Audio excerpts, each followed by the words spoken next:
ñu ngi leen di nuyu di leen jaajëfal yéen ñuy suivre chaîne bi di xalaat TV ñu leen di dalalaat ci seen jànkatu bés bi tey dañu ñëwati ci problème université yi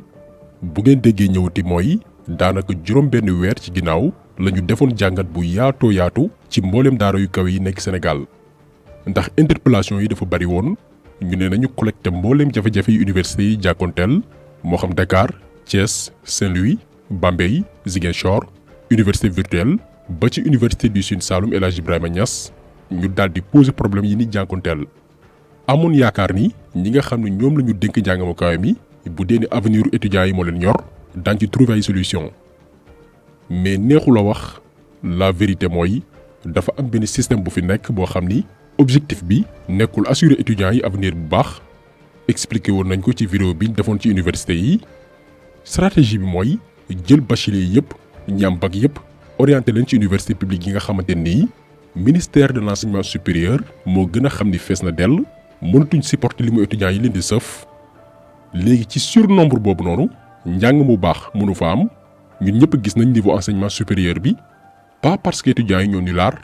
mais conditions yi ñuy jàngee moo àndul ak performance waxoon nañ ko fii suñu université yi dañuy suul ndaanaan ñun ñii ñëpp xam nañ ay copains wala ay copines de classe yoo xam ni CM ba lycée dañoo aayoon nekkoon de bons élèves ñu dem université mel ni ku mësul jàng ku xamul yaakaar ne dañ faa dem di caaxaan mais conditions yañ fa fekk la ñu mënul supporter nee naa leen juróom benn weer ci ginnaaw defoon nañ vidéo mais tey la wàllu gën a ay donc loolu li muy tekki mooy nii université yi mel noonu la ko état bëggee parce que seeni doom jàngewuñ fii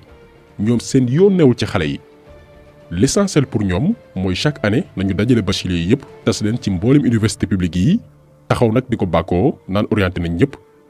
mais ñooñu ñu orienté 2 ans après boo delluwaatee université 80% yi dàq nañ leen dañuy abale mayaat yeneen bachelier yi ñu war a sacrifier waat du gàtt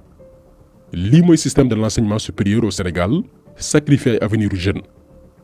li sabab vidéo bi nag mooy li nekk di xew actuellement université Bambey ba yeneen daara yu kawe yu ci mel ni UCAD ak UGB ñoom itam dugg ci di leen jàppale Sénégal nag bu as mbir ne këtt na jonn duñu dem xool lan muy origine bi lépp fa mu tàmbalee ci lii lañ bëgg a ñëw nag notamment li nekk di xew université bu Bambey ndax la fa nekk di am bu ñu moywul la amoon université Gaston Berger ba fàllu seen ñàkk ci bakkanam moo fay reproduiraat mbaalu ko raw kaw université Bambey expliqué woon nañ fi naka lañ ko yàqee ci daara ju kawe joo xam ni kenn mësu leen xamee coow problème yépp a ngi tàmbali bés bi nguuru Sénégal décidé ni dootul orienté benn bachelier ci université privée yi xam nga Mary Teuw Niane moo fi ñëwoon ne dafay réformer njàngamu kawe mi te ni mu koy réformer mooy saafara benn ci problème yi gën a mag ci université yi muy limu étudiants yu bari yi macha allah ci la jël benn décision ne léegi dootuñ orienté ñi am bac yépp ci université publique yi ñii gannaaw ba ñu demee UCAD UGB université Ziguinchor Thiès ak Bambey ña ca des bachelier yi état dafay lëkkaloo ak école privée yi nga xamante ni CAMES dafa reconnaître seeni diplôme ñu dem defi formation 3 ans ñu am seeni lijaasa lii taxoon na wax dëgg fa yàlla ñu wàññi limu étudiants yi nga xamante ni suñu université publique yi mënatuñ leen supporter malheureusement bi ñu dàqee Mary Teuw Niane Cheikh Oumar Anne ñëw ci lañ jël décision ne état dootul orienté benn bachelier ci école privée yi di leen fayal dañuy delluwaat na woon fa woon maanaam dajale ñi am bac yépp ci université publique yi fii nag loolu musul am Sénégal existé muy mboolem daara yu kaw yi tàkkandoo li ko waral mooy état dafa décider yokk li mu étudiants yi ci université publique yi mais amphithéâtre yi fi ñu war a dajale étudiants yi ngir ñu jàng doyul loolu moo dal université bu Bambey. amphi moo fi am loolu tax na dañuy dem ba ci ville bi sur les lycées et les CM pour def foofu yenn cours yenn TD yi tey boo demee ci campus 2 am na benn restaurant bu fa nekk ça est en construction il y a plus de 3 ans depuis lors ba léegi mënul kii terminé wu mënul pare boo xoolee tamit ci capacité d'accueil bi déjà daaw bañ fii nekk amuñu woon logement bu doy ren ministre bi envoyé waat na fi presque 3000 étudiants boo demee ville ay nekk 35000 voire 40000 te étudiants yi la plupart sont des nouveaux bacheliers amaguñu bourse. gannaaw lii étudiants yi boole leen neex ak leen naqat lépp toog muñ te xam ne lu métti yàggul ne suñuy petit frère ak suñuy petite sœur ñoo fi ñëw doon bees nañu leen yaatal donte conditions yi métti na lool mais nañu wëy di sooxaale ak ñoom parce que li dangereux ci méthode yi état yi di def mooy dafay jéem a jaxase étudiants yi les anciens ak nouveaux bacheliers yi nga xamante ni ñoo ngi door am seen premier diplôme universitaire ndax nouveaux bacheliers yi ñoom bu ñu xamul dañuy yaakaar ni état def na wareefam ndax orienté na leen léegi seeni mag yi ñu fekk si ñooy problème bi alors que demeewul noonu état dafa orienté ay doomi jàmbur ba noppi mais waajulul amphithéâtre yi nga xamante ni fa la ñu war a defee seeni cours loolu mooy domaine pédagogique bi renforcé wul campus social bi nga xam ni moo war a héberger étudiants yi ba noppi assurer seeni dund lii lépp la waa université Alioune Diop bu Bambey doon jànkoonteel depuis lu yàgg mais ñu boole seeni naqar boole seeni conditions de vie et d'études yu difficile di muñ ba novembre 2021 bii rek ñu génn benn ci restaurant yi nekk ci université bu Bambey ñu naan ko restaurant Europe servir ay lekk ndongo yi gannaaw gi lu ëpp juróom benn fukki étudiant am lu ñu naan intoxication alimentaire lekk bi dafa def ci ñoom tawat gu jéggi dayo ba dañ leen mujj yóbbu hôpital ay fan lañ ci teg kenn ci étudiant yooyu noonu ñu naan ko Badara Ndiaye ñàkk bakkanam mais ba tey gannaaw gi étudiant yaa ngi garder seen sang-froid xam nga ñii bu ñu amoon yar bés ba Badara Ndiaye génne àdduna la ñuy taal université bi mais ñu ne nañu ànd ak dal xaar ba enquête bi situer les responsabilités waaye comme ni ñu tàmm di ko gisee Sénégal bépp bànqaasu nguur bu ñu defee seeni tuuxi duna surtout ba am ko ci ñàkk bakkanam dañuy jël autopsie bi bind ci lu leen neex ndëppal dossier bi noonee la ñu def ci kaaw étudiant bii di Badara Ndiaye bi amewoon intoxication alimentaire gannaaw lekk ga mu lekk ca benn ci restaurant université bu Bambey ba jaare ci ñàkk bakkanam dañoo xëy rek ne waaw étudiant bi benn jàngoro bu ñu naan maladie hépatique waaye itam jafe-jafe yenn meññanteef ci yaramam mu jël bakkanam yamuñ ci restaurant ba xale bi lekkee woon ba ñàkk bakkanam ñu naan ko restaurant Europe dañ ko ubbiwaat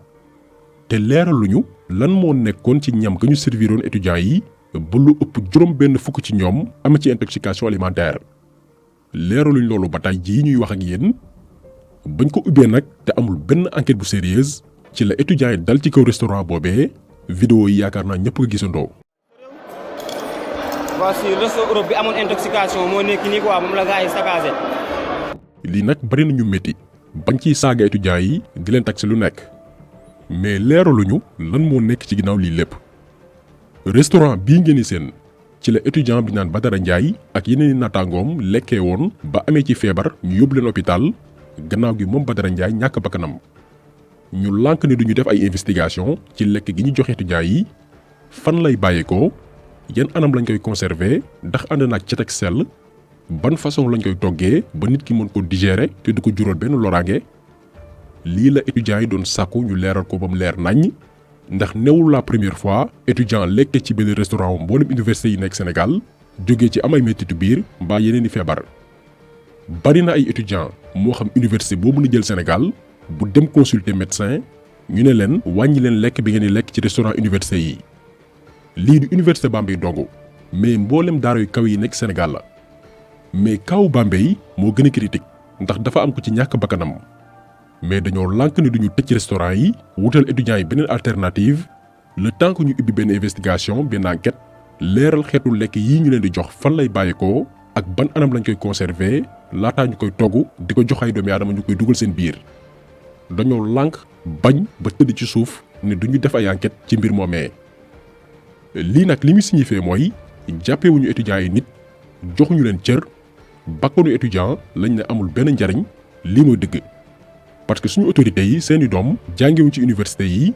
seen yoon newul ci doomu néew di doole yi nga xamante nii yàlla xam ne ni ku ci amoon ay moyens bàyyi nga université bi dem fayi formation wala génn réew mi ñàkk pexe moo leen bàyyi ci université yi ndax dañ leen diggoon ni bu ngeen jàngee ba am bac dañ leen di yóbbu université bu ngeen fa génnee am liggéey ñun ñii ñëpp ba ñu nekk tout tànk lii la ñu naxee woon malheureusement ñooy nekk la génération sacrifiée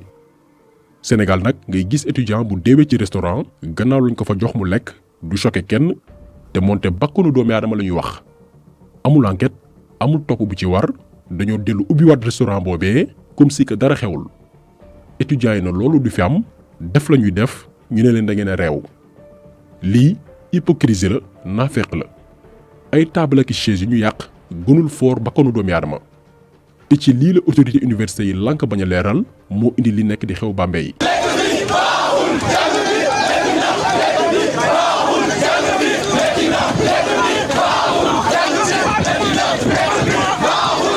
lii ngeen di seen marché la bu étudiants yu Bambey yi organisé woon ay semaine ci ginnaaw fin novembre xam nga li yàgg na am na ay semaine xeexuñu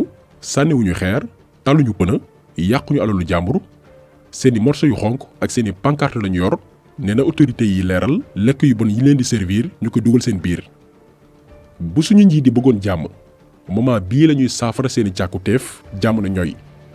mais dañ leen tànqamdu faalewuñ leen parce que wax nañ leen ko sànq jàppewuñu étudiants yi nit ay mala la leen considéré comme que nag ku ne ca la nga yëngu nga mun a kaase ngir jot say droit exemple transporteur yi rek misaal la bañ gaaree seeni oto kenn demul kenn dikkul la leen état woo ngir waxtaan étudiant Bambey yi ne ñoom comme que kenn faalewu leen léegi jàng dootul am ci université bi examen yi naka noonu l'irresponsable le minable recteur Mahi Diaw jàpp leen bu baax tur bii Mahi Diaw ngir ëllëg lépp lu xew ñu xam kan moo nekk responsable bi moom recteur bu université Alioune Diop bu Bambey daal di lever franchise universitaire bi nga xam ni mooy aay ab takk der dugg ci daara yu kawe yi moom moo jël décision nee na takk der yi dugg ci biir université bu Bambey duma étudiants yi lii moo nekk di xew actuellement foofu noonu ñoo ngi leen di dóor di leen jàppalu di leen fitnaal loolu aussi moo métti waa UCAD ak waa UGB ñoom itam ñu leen di jàppale ndax boo jëlee université Gaston Berger dañoo dundoo lu ni mel nga jël UCAD aussi bari na ay étudiants yu ñu fa rey donc ñoom ñoo dollee ko ci mbir yi ngir xeex injustice bi nga xam ne ñoo ngi koy dund ñu tooñ la